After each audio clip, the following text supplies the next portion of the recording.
સ્વાગત છે। હું છું રેખા માલકાની અને જોઈએ આજના સમાચાર। ગુજરાતના નિર્દોષ બાળકોને મોતને ઘાટ ઉતારનારાઓને સજા ફટકારી નાના ભૂલકાઓને બચાવવા માટે એક પિતાએ મુખ્યમંત્રી ભૂપેન્દ્રભાઈ પટેલને ગુહાર કરી છે।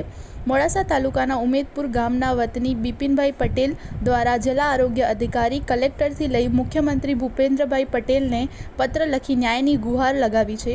એક માસૂમના પિતાએ પત્ર લખી રજૂઆત કરી છે કે ગુજરાત આરોગ્ય તંત્રની દેશ અને દુનિયામાં નામના છે, પરંતુ કેટલાક પૈસાના ભૂખ્યા મેડિકલ માફિયા નિર્દોષ બાળકોને મોતને ઘાટ ઉતારી રહ્યા છે તેવા આક્ષેપો થઈ રહ્યા છે। તાજેતરમાં અરજદારની દીકરીને સામાન્ય તાવ આવ્યો હોવાથી મોડાસાની ખાનગી હોસ્પિટલમાં દાખલ કરવી પડી હતી। ડૉક્ટર વિરલ કવિને સારવાર હેતુ પહોંચ્યો હતો, જ્યાં તેને કેલ્શિયમ સહિત અન્ય દવાઓ કરી હતી અને એમને એપેન્ડિક્સ હોવાનું જણાવ્યું હતું। બિપિનભાઈ પટેલે જણાવ્યું કે ઓપરેશનના આગળના દિવસે તેમની દીકરીને ખૂનની ઉલટી શરૂ થઈ હતી। તેના કારણે તબીબને જાણ કરી હતી અને તેમને કેસ બગડતો જોઈ તાત્કાલિક અમદાવાદ ડિવાઇન હોસ્પિટલ કે જ્યાં મોડાસાના તબીબોનું સીધું કમિશન સેટ હોવાથી આક્ષેપો કર્યા હતા, જે હોસ્પિટલ ખાતે મોકલવામાં આવ્યા હતા, જ્યાં તેમને જાણ થઈ કે તેમની દીકરીને કિડનીમાં કચરો જામ થતાં સોજો આવ્યો છે, જેના કારણે તેને ત્યાં સારવાર ચાલુ કરી હતી। પરંતુ મહત્ત્વની બાબત એ છે કે મોડાસા ખાતે ડૉક્ટર વિરલ કવિએ કરેલી સારવારમાં ક્યાંય કિડનીની સારવાર હતી જ નહીં, એટલે કે ત્યાં અન્ય દવા કરી દેવામાં આવી હતી, જેના કારણે કિડની પર વિપરીત અસર થઈ હતી અને જેના કારણે તે મુસીબતમાં પણ મુકાઈ હોવાની શંકા છે।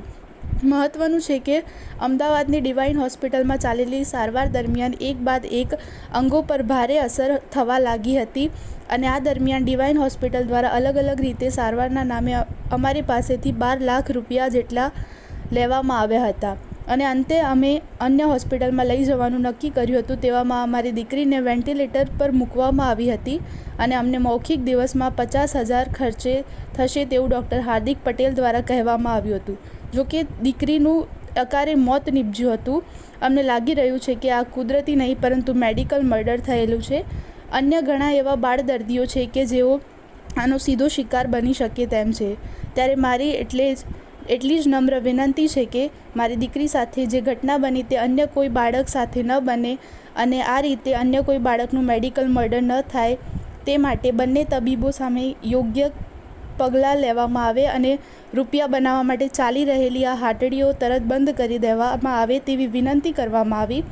અમદાવાદની ડિવાઇન હોસ્પિટલમાં સૌથી વધુ મોડાસાના તબીબો દ્વારા જ દર્દીઓ મોકલવામાં આવે છે। લોકચર્ચા પ્રમાણે મોડાસાના તબીબોનું અમદાવાદના તબીબો સાથે સેટિંગ ચાલી રહ્યું છે। મારું નામ પટેલ બિપિનભાઈ જયંતિભાઈ, ગામ ઉમેદપુર, સાક્ષીના પિતા। મારી દીકરી નોર્મલ બીમારી હતી। હું રૂટીન ચેકઅપ માટે મોડાસાની રાજવી હોસ્પિટલ ડૉક્ટર વિરલ કવિને ત્યાં લઈ ગયો હતો। ત્યાં જઈ ડૉક્ટરે મને રિપોર્ટ કરાવડાયા। રિપોર્ટની અંદર કેલ્શિયમની ઉણપ એવું જણાવ્યું અને એપેન્ડિક્સ છે, તો એના માટે ઓપરેશન કરવાનું જણાવ્યું। ત્યાર પછી ત્યાં આગળ એડમિટ કરી અને ટ્રીટમેન્ટ ચાલુ કરી। બીજા દિવસે મારી બીબીને બ્લડની વામેટો ચાલુ થઈ, તો એના જ સીધા સેટિંગનો ડૉક્ટર અમદાવાદ ખાતે doctor Hardik Patel divine hospital helmet 4 રસ્તા ત્યાં આગળ મોકલેલા। ત્યાં આગળ 26 દિવસ સુધી મારી જોડે રોજ સાંજે 50,000થી ઉપરની રકમ ભરાવતા અને ત્યાં રાખ્યા। ત્યાં આગળ રિપોર્ટ કરાવતો જાણવા મળ્યું કે ત્યાં એને કિડનીની બીમારી છે। ત્યાર પછી કિડનીની ટ્રીટમેન્ટ આપી। તદુપરાંત ત્યાં આગળ કિડનીનું નોર્મલ થતો પાછા ફેફસામાં બીમારી છે એવું જણાવ્યું। ત્યાર પછી અન્નનળીમાં અને જઠરામાં બીમારી છે એવું જણાવ્યું અને પછી મેં કિડનીનો બાયોપ્સી કરાવડાવી, તો બાયોપ્સીની અંદર એવો રિપોર્ટ આવ્યો કે ભાઈ એન્ટીબાયોટિક દવાની અસરના કારણે આ બનેલું છે। તો ત્યાં આગળ મને ડૉક્ટરે એવું જણાવ્યું કે દતુરાના પાન ખાવાથી અથવા તો કોઈ ભૂવાની રાખ ખાવાથી આવું બનેલું હોય।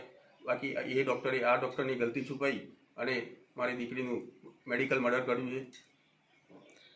આપણે આ બાબતે આગળ શું કાર્યવાહી કરવા માગો છો? હા, આ બાબતે ચોક્કસ ફોજદારી ગુનો દાખલ કરવાનો છે। આવતીકાલે અમે ટીન્ટોઈ પોલીસ સ્ટેશને જઈ અને ફરિયાદ નોંધાવવાના છીએ।